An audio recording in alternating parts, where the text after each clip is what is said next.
Hello दोस्तों, मैं Sonu Sonu study केंद्र में आपका स्वागत करता हूं। एक बार फिर से आ चुका हूं आपके सामने रूबरू होने और नया चैप्टर यानी कि एनसीईआरटी मैथ यानी 10th क्लास का सिलेबस जो है ना, उसका सबसे लंबा चैप्टर है चैप्टर 3 ना जी, जिसका नाम है दो चर वाले रैखिक समीकरण। दो चर वाले रैखिक समीकरण एक्सरसाइज 3.1 शुरू करने से पहले आपको मैं बताऊंगा थोड़ा सा ब्रीफ में कि दो चर वाले रैखिक समीकरण क्या होता है, समीकरण का गुणधर्म क्या होता है, और बहुत सारी चीज़ आपको बताऊंगा। जो आपको पता होगा तो बढ़िया है, नहीं पता है तो आप जानिएगा तो बहुत ही आपको मतलब अच्छा लगेगा जान के। तो अगर आप पढ़ाई शुरू करने से पहले एक बार आपको बता देता हूँ कि अगर आप मेरे चैनल पर नए हैं तो चैनल को सब्सक्राइब कर लीजिएगा और बेल आइकन को ऑल भी कर लीजिएगा। इस तरह का वीडियो या इस तरह का क्लास आप तक सबसे पहले पहुँचे कि आपको वीडियो देखने में सहूलियत और आसानी होगी। नोटिफिकेशन जाता रहेगा और वीडियो आपके सर्च लिस्ट में दिखाता रहेगा ना जी, इसलिए सब्सक्राइब कर दीजिए। वीडियो अच्छा लगा हो तो क्या कीजिएगा, लाइक कर दीजिएगा और ज़्यादा से ज़्यादा शेयर भी करना है, इसको भूलना नहीं है। चलिए, पढ़ाई शुरू करने से पहले एक बार का काम कीजिए कि शेयर कर दीजिए, उसके बाद हम लोग पढ़ाई करेंगे। ठीक है जी, चलिए पढ़ाई करते हैं। आप उम्मीद है कि आप शेयर कर देंगे और कर चुके होंगे ना जी। तो सबसे पहले हमको देखना क्या है, आपको मतलब समझाना है सबसे पहले कि आखिर दो चर वाले रैखिक समीकरण होते क्या हैं। तो सबसे पहले रैखिक समीकरण क्या होता है ना जी, आपको रैखिक बहुपद बताया है लेकिन रैखिक समीकरण नहीं बताया ना जी। रैखिक समीकरण, रैखिक समीकरण होता क्या है, सबसे पहले इस पे हम लोग थोड़ा सा गौर फरमाएंगे ना जी। रख हौसला व मंजर भी आएगा ना जी, प्यासे के पास चलकर समंदर भी आएगा, मंजिल भी मिलेगी और मिलने का मजा भी आएगा। तो इसलिए घबराना नहीं है, मंजिल मिलेगी भाई। देखिए, रैखिक समीकरण क्या है, रैखिक समीकरण होता है जिसमें क्या है जी, वैसा बीजगणितीय स्वरूप या व्यंजन जिसका सबसे अधिकतम घात एक हो। आपको बताया था ना जी कि एक चर वाले एक घात वाले समीकरण को क्या कहते हैं जी, रैखिक समीकरण कहते हैं या रैखिक बहुपद बताए थे आपको। तो वैसे ही वैसा लिखेंगे, वैसा बीजगणितीय व्यंजन, वैसा बीज गणितीय व्यंजन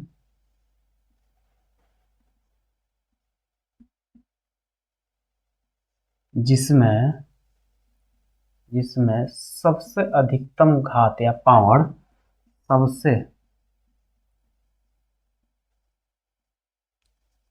अधिकतम घात, क्या जी, अधिकतम घात, इसको पावर भी आप कह सकते हैं इंग्लिश में ना जी। अधिकतम घात या पावर एक हो, क्या हो जी, एक हो, उसे रैखिक समीकरण कहते हैं, समीकरण कहते हैं। अच्छा, रैखिक समीकरण आपको बताया, मतलब रैखिक समीकरण का रूप होता है जैसे मान लीजिए कि ए एक्स प्लस बी, अगर मान लीजिए बी हो, बी क्या है, बी क्या है जी, अचर पद, ठीक है जी। अगर ए एक्स प्लस बी हो तो इसमें क्या है, ई है रैखिक समीकरण जिसका पावर सबसे अधिकतम अचर पद, सॉरी चर पद का एक क्या है जी, चर पद का अधिकतम घात एक है। देखिए, अगर रैखिक समीकरण का अगर इसको रेखा के रूप में दर्शाया जाए तो एकदम सीधी रेखा होती है, एकदम क्या होता है जी, सीधी रेखा में दर्शाया जाता है रैखिक समीकरण को। अब वही बोल दे कि दो चर वाले रैखिक समीकरण, देखिए सर इसमें क्या है, रैखिक समीकरण में एक चर है, क्या है जी, चर एक है, यानी कि चरों की संख्या एक है। चर यानी कि वेरिएबल्स, क्या है जी, वेरिएबल्स, इंग्लिश भी लिख देते हैं, चलिए इंग्लिश भी लिख दिए, आपके डिमांड पे कुछ भी होगा। मतलब वेरिएबल्स क्या है जी, क्या है, एक है। और वही कहा जाए दो चर वाले रैखिक समीकरण। दो चर वाले रैखिक समीकरण में क्या होता है कि उसमें चर की संख्या 2 हो जाती है। यानी चलिए व्यापक रूप, अगर दो चर वाले रैखिक समीकरण का व्यापक रूप लिखने को कहा जाए, जैसे 2 लिख देते हैं यहाँ, दो चर वाले रैखिक समीकरण, रैखिक समीकरण का व्यापक रूप, रूप क्या व्यापक रूप होता क्या है जी? व्यापक रूप होता है a1x प्लस b1y, क्या होता है जी? b1y प्लस c बराबर 0। ठीक है जी। दूसरा क्या होता है जी? a2x प्लस b2y प्लस, यहाँ c1 है, यहाँ c2 होगा। ठीक है जी, बराबर 0। यही हुआ दो चर वाले रैखिक समीकरण, दो चर वाले रैखिक समीकरण का व्यापक रूप ना जी। क्या होता है जी? दो चर वाले रैखिक समीकरण का व्यापक रूप। इसको आप नोट डाउन कीजिए, तब तक थोड़ा सा हम पानी को घटक लेते हैं। ठीक है जी।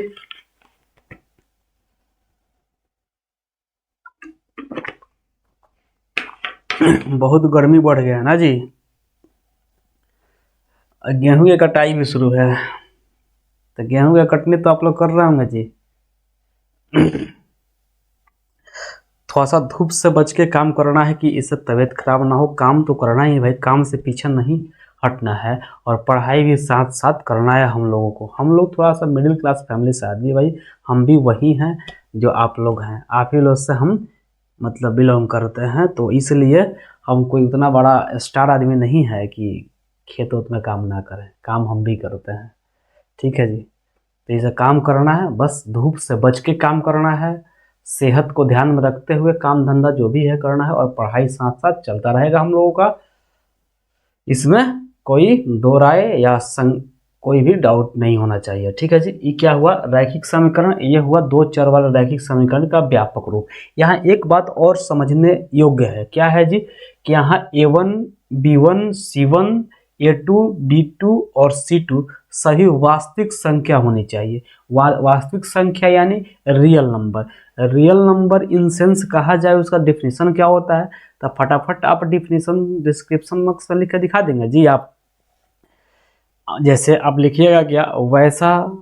वैसी संख्याएं जो परिमेय और अपरिमेय के सम्मिलित रूप हो ना जी। यानी कहा जाए तो परिमेय संख्या और अपरिमेय संख्या के सम्मिलित रूप को क्या कहते हैं जी? वास्तविक संख्या कहते हैं। जैसे √2, √5 या आप कह सकते हैं 5, 7, 8 सभी क्या है जी? वास्तविक संख्या। यानी कि परिमेय संख्या भी हो अपरिमेय संख्या भी हो, क्या कहता है उसे? वास्तविक संख्या। यानी कि वही वास्तविक संख्या a1 b1 c1 a2 b2 c2 होगा। लिखना होगा, आप लिख लीजिएगा सुन के। ठीक है जी। आप 10th क्लास के विद्यार्थी इतना तो कर ही सकते हैं। चलिए आगे हम लोग बढ़ते हैं। ठीक है जी। आगे अब लोग आते हैं क्वेश्चन पे। आज का क्वेश्चन क्या है देखिएगा।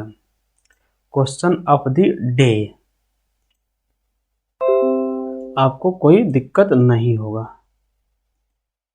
क्वेश्चन है 1 नंबर, प्रश्नावली 3.1 का।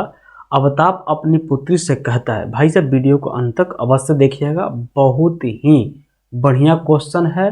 मेरी आपसे यही क्या है आग्रह या विनती जो भी है, आप वीडियो को अंत तक अवश्य देखिएगा, क्योंकि देखने से आपको क्या होगा? आप पढ़ लिए हैं कहीं तो रिवीजन होगा, अगर नहीं पढ़े हैं तो इसको नोट डाउन कीजिएगा, बहुत ही बेनिफिट होगा आपको। क्या है जी? अवताप अपनी पुत्री से कहता है, 7 वर्ष पूर्व मैं तुमसे 7 गुनी आयु का था। दूसरा स्टेटमेंट बोल रहा है कि अब से 3 वर्ष बाद मैं तुमसे केवल 3 गुनी आयु का रह जाऊंगा।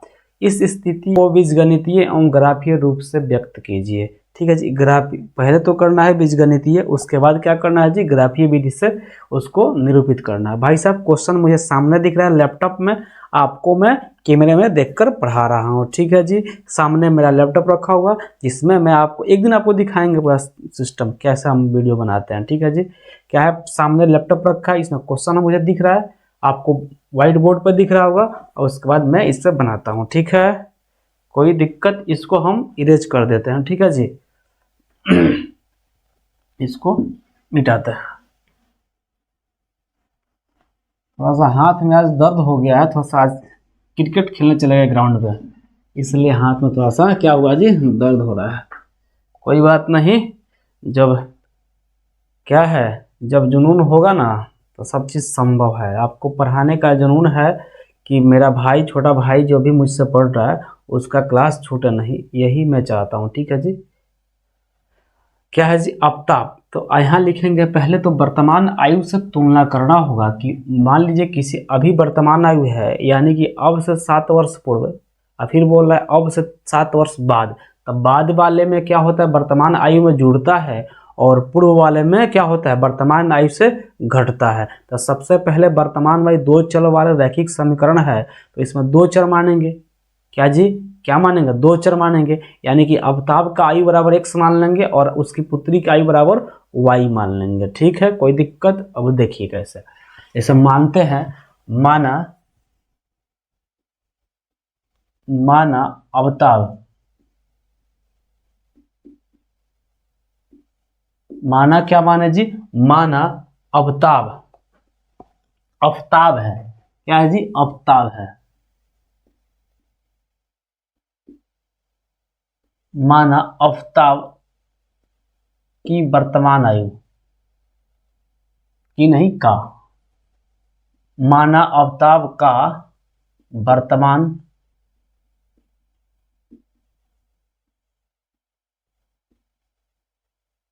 आयु बराबर x वर्ष। कोई दिक्कत जी, x वर्ष मान लिए, दिखाई दे रहा है जी। इसको क्वेश्चन थोड़ा सा हटा देते हैं, अब कोई दिक्कत, आप क्वेश्चन को एक बार पढ़ लीजिएगा। क्वेश्चन है, माना आफ्ताब का वर्तमान आयु बराबर x वर्ष तथा उसके पुत्री, उसके मतलब आफ्ताब, उसके पुत्री का वर्तमान आयु बराबर y वर्ष। कोई दिक्कत जी, y वर्ष मान लिए। अब देखिए अकॉर्डिंग टू क्वेश्चन चलेंगे, स्थिति फर्स्ट। अकॉर्डिंग टू क्वेश्चन स्थिति फर्स्ट क्या है, स्थिति फर्स्ट है क्या है जी, 7 वर्ष पूर्व। यहां लिख देंगे 7 वर्ष, या हिंदी में ही लिख देते हैं 7 वर्ष पूर्व क्या होगा जी, 7 वर्ष पूर्व आफ्ताब की आयु, आफ्ताब की आयु क्या होगा जी, x माइनस 7। आज से 7 वर्ष पूर्व होगा तो उसकी आयु थोड़ा सा 7 वर्ष क्या होगा जी, कम होगा, यानी कि 7 वर्ष से कम होगा। और वही कहा जाए कि उसकी पुत्री का आयु 7 वर्ष पूर्व, 7 वर्ष पूर्व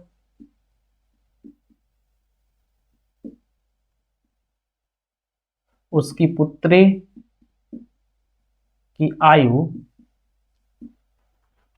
बराबर क्या होगा जी, y माइनस 7 वर्ष होगा, y माइनस 7 वर्ष होगा। अब बोल रहा है क्वेश्चन में क्वेश्चन में क्या था जी, एक बार क्वेश्चन देखते हैं फिर से।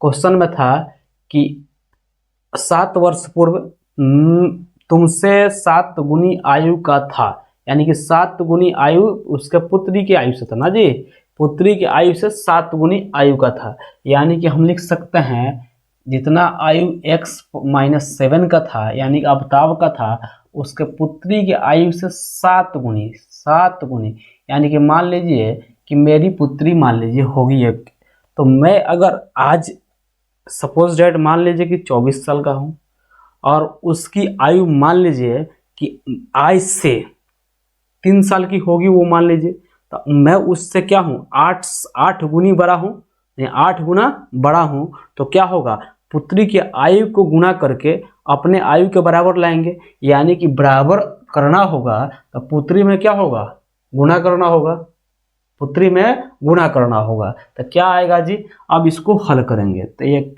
x माइनस 7 बराबर 7y माइनस 49।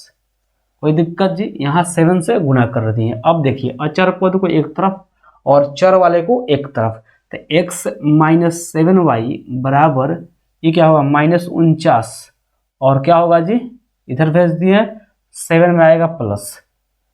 देखिए x माइनस 7y बराबर माइनस 42। कोई दिक्कत, इसको समीकरण 1 मान लिए। क्या माने जी, समीकरण फर्स्ट। समीकरण फर्स्ट मान लें तो और सा लंबा खींचे तो समीकरण क्या माने है जी, फर्स्ट। आगे देखिए आगे आप जा रहे हैं स्थिति सेकंड के अनुसार। स्थिति सेकंड, स्थिति सेकंड क्या था जी, 3 वर्ष बाद, यानी कि 3 हिंदी में लिख देते हैं 3 वर्ष बाद। देखिए यहाँ बाद की कहानी है, वहां पूर्व की थी, यहाँ बाद आफ्ताब की आयु। क्या है जी, आफ्ताब की आयु बराबर क्या है जी, x माइनस x प्लस 3 वर्ष होगा। मान लीजिए कि आज से मैं 3 वर्ष बाद क्या होऊंगा, यानी कि कुछ ना कुछ ऐड होगा। 3 मेरा उम्र जो है उसमें 3 वर्ष क्या हो जाएगा, ऐड हो जाएगा। अगर मेरी पुत्री होगी तो उसमें भी 3 वर्ष ऐड होगा।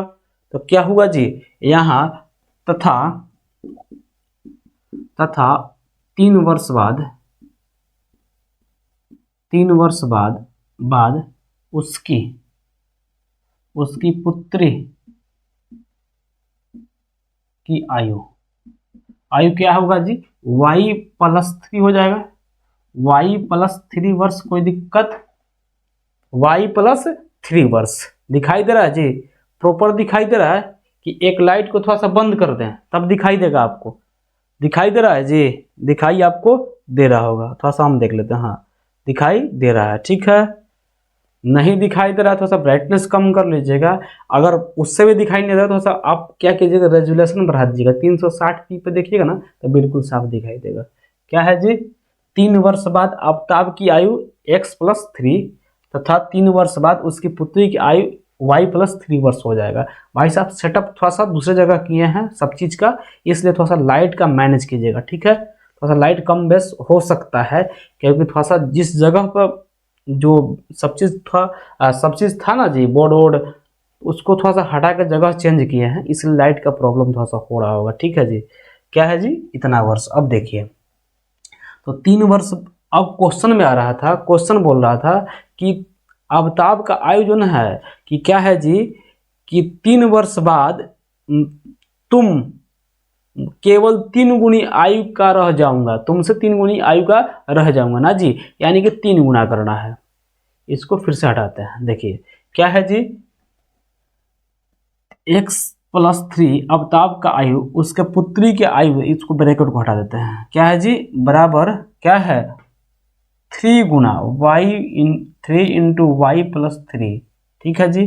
3 से गुणा करेंगे, 3 से क्या होगा जी 3x plus 3 sorry x plus 3, ये क्या हो जाएगा 3y प्लस 9। कोई दिक्कत, अब देखिए x माइनस 3y आ जाएगा इधर, इधर क्या है जी 9 माइनस में जाएगा, इधर 3 हो जाएगा। और देखिए x माइनस 3y बराबर क्या हो गया जी 6। कोई दिक्कत, इसको समीकरण 2 मान लेते हैं। दिखाई दे रहा है जी नीचे, हाँ नीचे दिखाई दे रहा है। देखिए अब समीकरण 1 और 2, समीकरण 1 और 2 का बीजगणितीय निरूपण क्या करेंगे, बीजगणितीय निरूपण करेंगे। उसके बाद क्या बनाएंगे, ग्राफ बनाएंगे, ठीक है जी। ग्राफ यहाँ बनाएंगे और बीजगणितीय निरूपण कर देते हैं। देखिए क्या है, समीकरण 1 तथा 2 से, समीकरण 1 से चलते हैं पहले, समीकरण 1 से चले तो समीकरण 1 क्या है जी, बीजगणितीय निरूपण है, ठीक है जी, बीजगणितीय निरूपण है। दिखाई दे रहा है जी, बीजगणितीय निरूपण है। अब लिख लीजिएगा हेडिंग, क्या है जी समीकरण 1 x माइनस 7y बराबर माइनस 42। कोई दिक्कत जी। अब देखिए x बराबर माइनस 42 और प्लस में 7y हो सकता है, और y का मान रखेंगे तो x का मान आएगा। इसमें क्या होगा, इसमें एक टेबल बनाना होता है, एक टेबल बनाना होता है। जैसे एक टेबल बना दिए हैं, देखिए यहाँ छोटा टेबल बनाना है, ग्राफ भी बनाना है, इसलिए छोटा सा टेबल बना रहे हैं। ठीक है जी, आपको दिखाई देगा। एक में लिखेंगे x, एक में लिखेंगे y। ठीक है जी, देखिए एक में लिखेंगे x, एक में लिखेंगे y का मान यहाँ रखेंगे कुछ भी, एक मतलब 1 2 3 4 5 कुछ भी आप रख सकते हैं, लेकिन ऐसा देखना है कि ग्राफ में क्या हो, अट जाए, ऐसा मान रखना है। तो यहाँ y का मान रखेंगे, x का मान आएगा। यहाँ y का मान क्या रखें कि x का मान आए। तो मान लीजिए कि यहाँ 5 अगर रख देते हैं, 5, तो 5 7 35, क्या होगा जी, 5 7 35, 5 7 35, 35 इसमें से जोड़ेंगे -42 में, तो क्या आएगा जी, क्या आएगा, -7। कोई दिक्कत। अगर 6 रखते हैं तो 7 6 42, -42 में अगर 42 जोड़ देंगे तो 0 आएगा।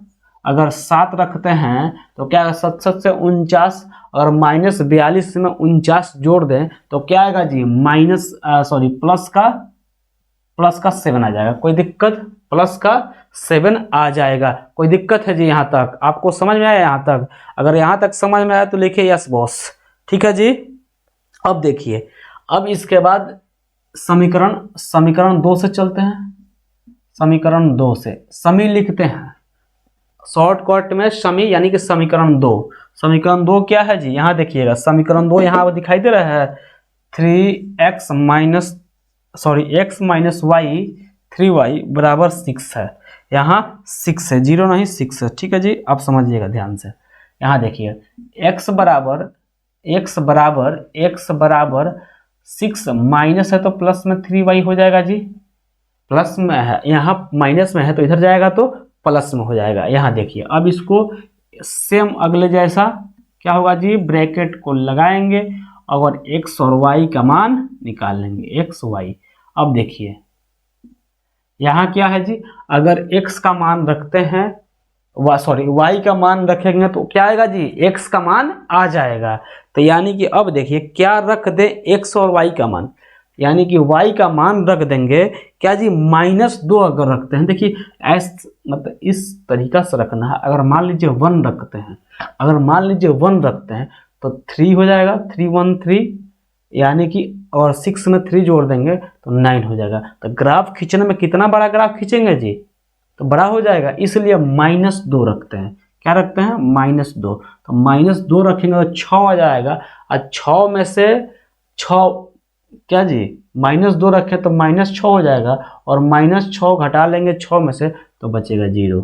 ठीक है, कोई दिक्कत। अगर -3 रखते हैं, -3, तो 3 3 का 9 माइनस में और 6 प्लस में, यानी कि -3 आएगा। माइनस प्लस तो आपको बताना नहीं होगा, इतना आप समझते होंगे। ठीक है जी, अगर यहाँ 0 रख दें, समझ लीजिए 0 रखें तो यहाँ क्या होगा जी, 6, और यहाँ 3 में y रखे हैं 0 का मान, y क्या रखें, y का मान 0 है तो 3 हो गया, 3 हुआ जी, 0 हो जाएगा भाई साहब। 0 में गुना हो जाएगा किसी संख्या में तो 0 हो जाता है, तो 6 में 0 जोड़ेंगे तो 6 होगा।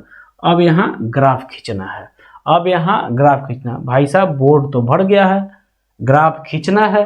तो ग्राफ खींचने के लिए थोड़ा सा इधर मिटका दीजिए, इधर वाला थोड़ा सा इरेज कर देते हैं। आप इस पर स्क्रीनशॉट ले लीजिएगा। ठीक है, देखिए अब बस हमको इससे मतलब है। ठीक है जी, अब क्या मतलब है जी, इससे मतलब है। अब हमको करना है ग्राफीय निरूपण। क्या करना है जी, ग्राफीय निरूपण। ग्राफीय निरूपण करेंगे तो सबसे पहले ग्राफ खींचने के लिए खींचते हैं x अक्ष और y अक्ष। तो ई है x अक्ष, जो मतलब क्या होता है, क्षैतिज होता है, उसको बोलते हैं x अक्ष। एक दिन आपको ग्राफ जब पढ़ाएंगे ना तो बताएंगे आपको कि x अक्ष क्या होता है, y अक्ष क्या होता है। ठीक है जी, इसको ऊपर लिख देते हैं, आप लिख लीजिएगा। ठीक है जी, अब देखिए ई होता है मूल बिंदु, इसके आगे प्लस में होता है, ई होता है x डैश, ई होता है y डैश, ई होता है y। कोई दिक्कत जी। अब हमको जाना है 7 प्लस तक, 7 माइनस तक, बाकी सबसे हाईएस्ट यही है। तो क्या है जी 1 2 3 4 5 6 और 7 यही रहने देते हैं, नहीं तो थोड़ा सा बढ़ा लेते हैं। यहाँ क्या है जी x, यहाँ देखिए अब ऊपर भी जाना है 7 तक, 1 2 3 4 5 6 7। अगर आपके पास ग्राफ का कॉपी होगा ना तो उसमें बहुत ही अच्छा तरीका से बनता है, क्योंकि उसमें नपा जोखा क्या होता है, सब चीज़ दिया रहता है। यहाँ -1 -2 -3 -4 -5 -6 -7, ऐसा जरूर मतलब ऐसा नहीं करना है कि इधर 7 तक गए हैं तो नीचे भी 7 तक जाना है, ऐसा कुछ नहीं होता है। आप कुछ भी ले सकते हैं, देख लीजिए कि जितना जाएगा 1 2 3 4 5 6 सब माइनस में ना जी, सब क्या है माइनस में है,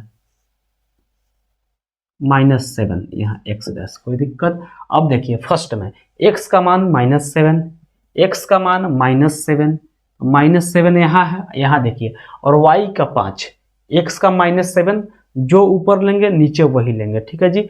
x का लिए हैं इसमें वाला, इस बक्स वाला ही y लेंगे, ठीक है जी। तो यहाँ लिए हम x का -7 और y का 5 प्लस में, तो y का 5 प्लस में y देखिए यहाँ है ऊर्ध्वाधर वाले में, y क्या है जी यहाँ, यानी कि हम डॉट डॉट सा एक बार मिला के दिखा देते हैं, बाद में डॉट को हटा देंगे, ठीक है जी। देखिए यहाँ आके मिलेगा, ठीक है। आगे देखिए 0, x का 0 y का 6, x का 0 और y का 6 यहाँ आ जाएगा, कोई दिक्कत, यहाँ आ गया। अब देखिए x का 7 और y का 7 दोनों प्लस में, x का 7 और y का 7,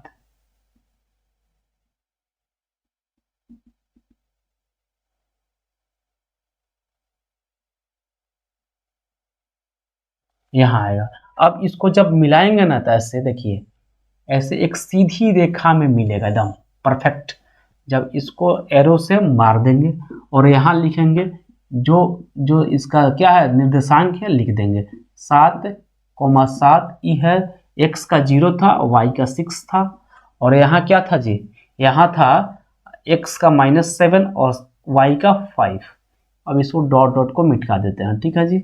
इस समझने के लिए बताए थे कि सीधी रेखा पे आ जाए बस। अब देखिए अब दूसरा समीकरण क्या है जी, x का 0 y का -2, x का 0 y का -2 यहाँ होगा, क्या होगा जी यहाँ ई वाला बिंदु x का 0 y का -2 होगा। तीसरा देखेंगे -3 और -3, x का ही -3 और y का ही -3 यहाँ होगा, देखिए यहाँ हुआ, कोई दिक्कत। अब देखिएगा x का 6 y का 0, x का 6 y का 0 यहाँ होगा, यानी कि जब मिलाएंगे इसको तो ऐसे मिलेगा, क्या मिला जी ऐसे मिला, कोई दिक्कत। ये क्या है जी, और जब आप ग्राफ का कॉपी बनाइएगा ना तो एक तरफ जो ये सब लिखना है और पीछे की तरफ क्या होता है ग्राफ, तो वहाँ पीछे ग्राफ बनाएंगे, ठीक है जी।